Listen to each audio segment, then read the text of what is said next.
The Wonderful Wizard of Oz, Chapter 1. The Cyclone. Dorothy lived in the midst of the great Kansas prairies with Uncle Henry, who was a farmer, and Aunt Em, who was the farmer's wife. Their house was small, for the lumber to build it had to be carried by wagon many miles.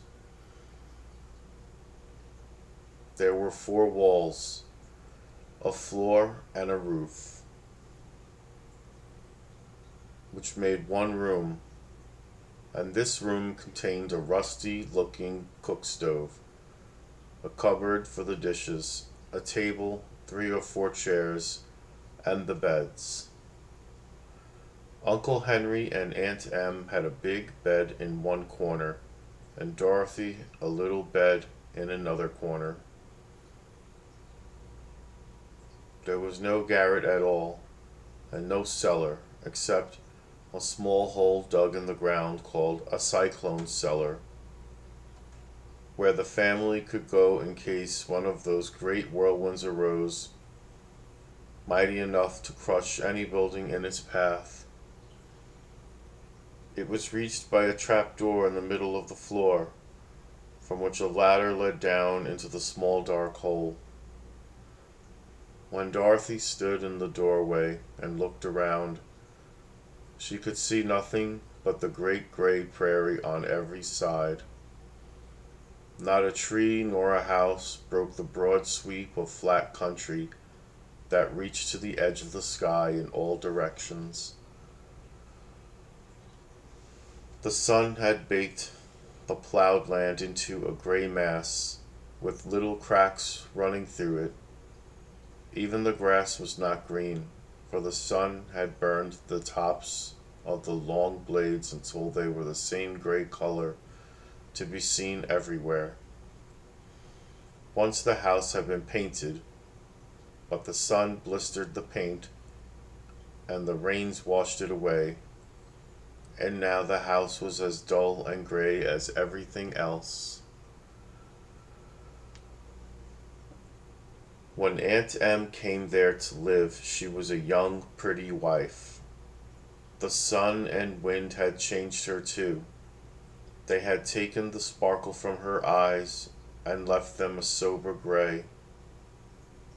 They had taken the red from her cheeks and lips, and they were gray also. She was thin and gaunt, and never smiled now.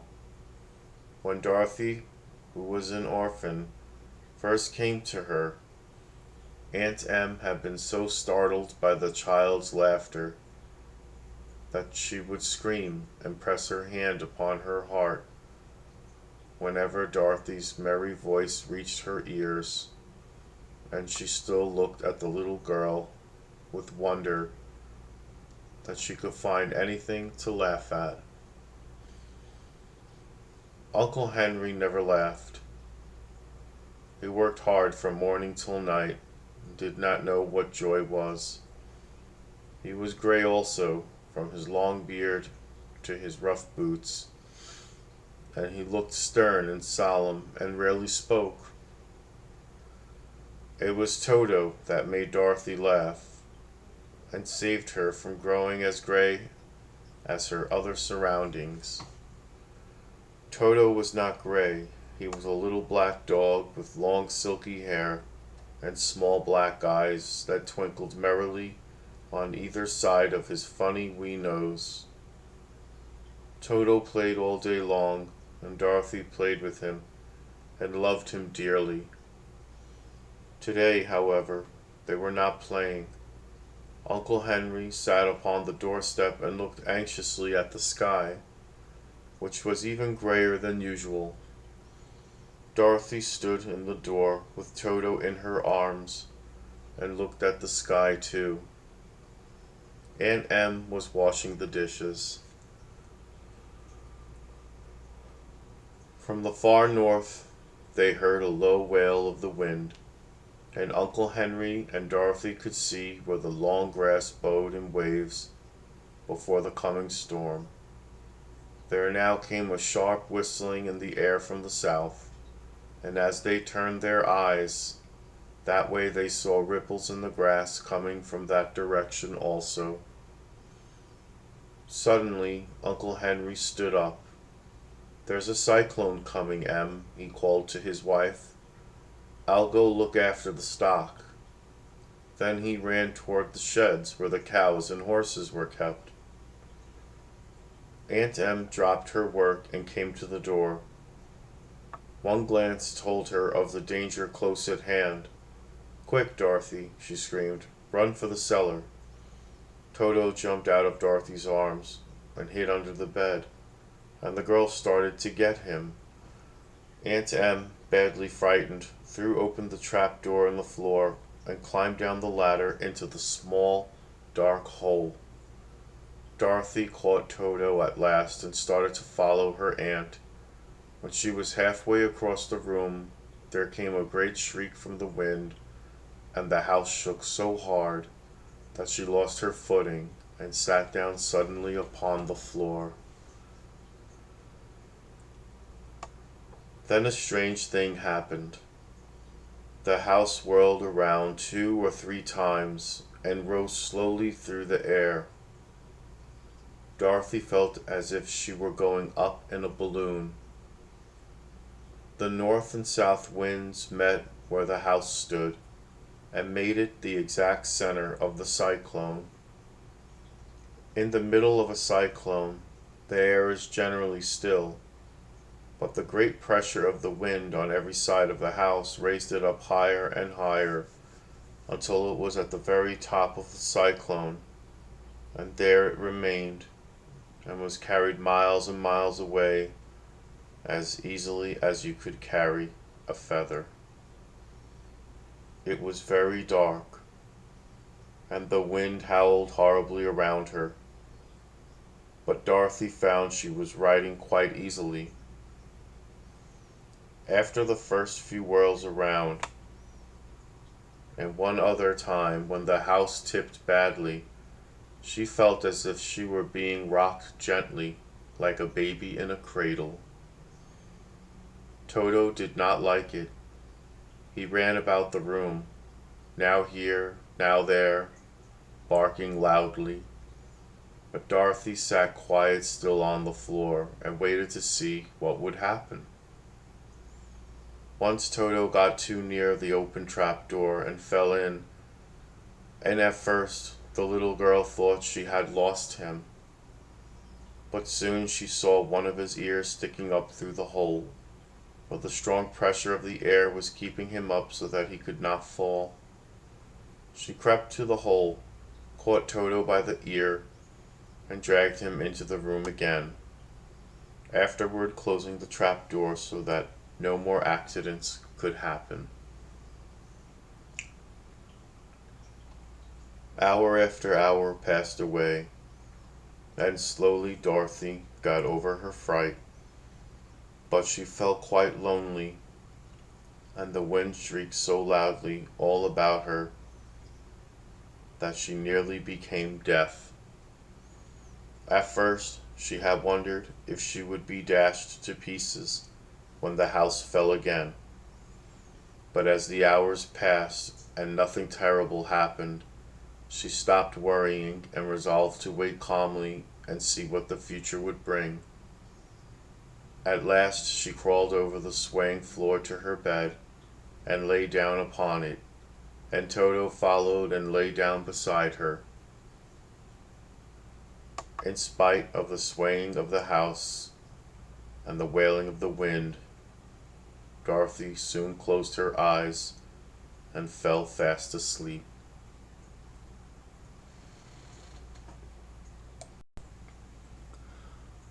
The Wonderful Wizard of Oz by L. Frank Baum. Chapter 2. The Council with the Munchkins. She was awakened by a shock, so sudden and severe that if Dorothy had not been lying on the soft bed, she might have been hurt. As it was, The jar made her catch her breath and wonder what had happened. And Toto put his cold little nose into her face and whined dismally. Dorothy sat up and noticed that the house was not moving, nor was it dark, but the bright sunshine came in at the window, flooding the little room. She sprang from her bed, and with Toto at her heels, ran and opened the door. The little girl gave a cry of amazement and looked about her, her eyes growing bigger and bigger at the wonderful sights she saw. The cyclone had set the house down very gently, for a cyclone in the midst of a country of marvelous beauty. There were lovely patches of greensward all about, with stately trees bearing rich and luscious fruits. Banks of gorgeous flowers were on every hand, and birds with rare and brilliant plumage sang and fluttered in the trees and bushes. A little way off was a small brook, rushing and sparkling along between green banks, and murmuring in a voice very grateful to a little girl who had lived so long on the dry gray prairies. While she stood looking eagerly at the strange and beautiful sights, she noticed coming toward her a group of the queerest people she had ever seen. They were not as big as the grown folk she had always been used to, but neither were they very small. In fact, they seemed about as tall as Dorothy, who was a well-grown child for her age, although they were, so far as looks go, many years older. 3 were men and 1 a woman, and all were oddly dressed. They wore round hats that rose to a small point a foot above their heads, with little bells around the brims that tinkled sweetly as they moved. The hats of the men were blue. The little woman's hat was white, and she wore a white gown that hung in pleats from her shoulders. Over it were sprinkled little stars that glistened in the sun like diamonds. The men were dressed in blue, of the same shade as their hats, and wore well-polished boots with a deep roll of blue at the tops. The men, Dorothy thought, were about as old as Uncle Henry, for 2 of them had beards. But the little woman was doubtless much older. Her face was covered with wrinkles, her hair was nearly white, and she walked rather stiffly. When these people drew near the house where Dorothy was standing in the doorway, they paused and whispered among themselves, as if afraid to come farther. But the little old woman walked up to Dorothy, made a low bow, and said in a sweet voice, "You are welcome, most noble sorceress, to the land of the Munchkins. We are so grateful to you for having killed the Wicked Witch of the East, and for setting our people free from bondage."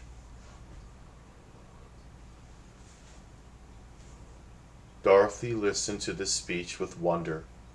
What could the little woman possibly mean by calling her a sorceress and saying she had killed the Wicked Witch of the East? Dorothy was an innocent, harmless little girl who had been carried by a cyclone many miles from home, and she had never killed anything in all her life. But the little woman evidently expected her to answer, so Dorothy said with hesitation, "You are very kind, but there must be some mistake. I have not killed anything." "Your house did anyway," replied the little old woman with a laugh, "and that is the same thing. See," she continued, pointing to the corner of the house. "There are her 2 feet, still sticking out from under a block of wood." Dorothy looked and gave a little cry of fright. There indeed, just under the corner of the great beam the house rested on, 2 feet were sticking out, shod in silver shoes with pointed toes. Oh dear, cried Dorothy, clasping her hands together in dismay.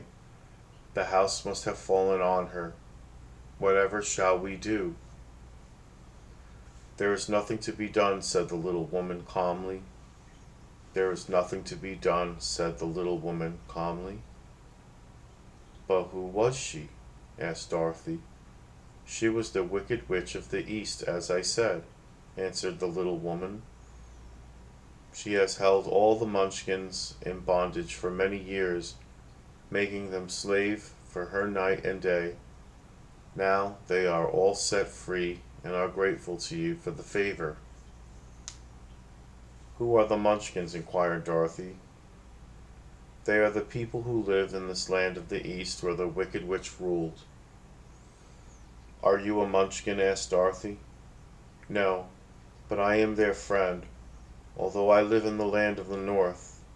When they saw the Witch of the East was dead, the Munchkins sent a swift messenger to me, and I came at once. I am the Witch of the North. Oh gracious, cried Dorothy. Are you a real witch? Yes, indeed, answered the little woman. But I am a good witch, and the people love me. I am not as powerful as the Wicked Witch was who ruled here, or I should have set the people free myself. But I thought all witches were wicked, said the girl, who was half frightened at facing a real witch. Oh no, that is a great mistake. There were only 4 witches in all the land of Oz, and 2 of them, those who live in the North and the South, are good witches. I know this is true, for I am one of them myself, and cannot be mistaken. Those who dwelt in the East and the West were indeed wicked witches. But now that you have killed one of them, there is but one wicked witch in all the land of Oz, the one who lives in the West. But, said Dorothy, after a moment's thought, Aunt Em has told me that the witches were all dead years and years ago. Who is Aunt Em? Inquired the little old woman. She is my aunt who lives in Kansas, where I came from. The Witch of the North seemed to think for a time with her head bowed and her eyes upon the ground. Then she looked up and said, I do not know where Kansas is, for I have never heard that country mentioned before. But tell me, is it a civilized country? Oh yes, replied Dorothy. Then that accounts for it. In the civilized countries I believe there are no witches left, nor wizards, nor sorceresses, nor magicians. But you see, the land of Oz has never been civilized, for we are cut off from all the rest of the world. Therefore, we still have witches and wizards among us. Who are the wizards? Asked Dorothy. Oz himself is the great wizard, answered the witch, sinking her voice to a whisper. He is more powerful than all the rest of us together. He lives in the City of Emeralds. Dorothy was going to ask Mother another question. But just then, the Munchkins who had been standing silently by gave a loud shout and pointed to the corner of the house where the Wicked Witch had been lying. What is it? Asked the little old woman, and looked and began to laugh. The feet of the dead witch had disappeared entirely, and nothing was left but the silver shoes.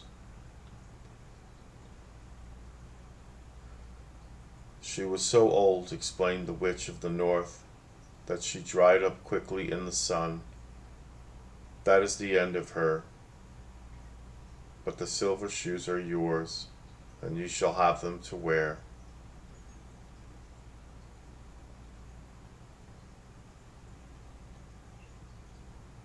She reached down and picked up the shoes, and after shaking the dust out of them, handed them to Dorothy.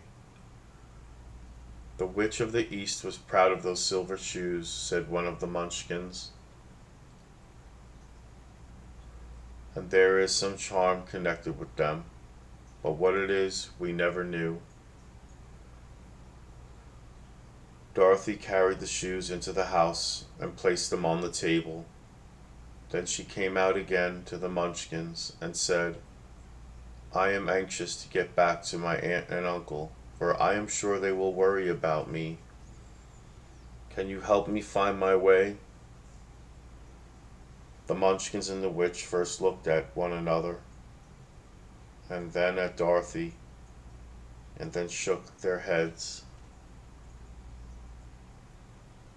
"At the east, not far from here," said one, "there is a great desert, and none could live to cross it." "It is the same at the south," said another, "for I have been there and seen it. The south is the country of the Quadlings." "I am told," said the third man, "that it is the same at the west, and that that country where the Winkies live is ruled by the Wicked Witch of the West, who would make you her slave if you passed her way." "The north is my home," said the old lady, "and at its edge is the same great desert that surrounds this land of Oz. I'm afraid, my dear, you will have to live with us." Dorothy began to sob at this, for she felt lonely among all these strange people. Her tears seemed to grieve the kind-hearted Munchkins, for they immediately took out their handkerchiefs and began to weep also. As for the little old woman, she took off her cap and balanced the point on the end of her nose, while she counted 1, 2, 3 in a solemn voice. At once the cap changed to a slate, on which was written in big white chalk marks, "Let Dorothy go to the City of Emeralds." The little old woman took the slate from her nose, and having read the words on it, asked, "Is your name Dorothy, my dear?" "Yes," answered the child, looking up and drying her tears. "Then you must go to the City of Emeralds. Perhaps Oz will help you." "Where is the city?" asked Dorothy. "It is exactly in the center of the country, and is ruled by Oz, the great wizard I told you of." "Is he a good man?" inquired the girl anxiously. "He is a good wizard. Whether he is a man or not I cannot tell, for I have never seen him." "How can I get there?" asked Dorothy. "You must walk. It is a long journey, through a country that is sometimes pleasant and sometimes dark and terrible. However, I will use all the magic arts I know of to keep you from harm." "Won't you go with me?" pleaded the girl, who had begun to look upon the little old woman as her only friend. "No, I cannot do that," she replied, "but I will give you my kiss, and no one will dare injure a person who has been kissed by the Witch of the North." She came close to Dorothy and kissed her gently on the forehead. Where her lips touched the girl, they left a round, shining mark. As Dorothy found out soon after, "The road to the City of Emeralds is paved with yellow brick," said the witch, "so you cannot miss it.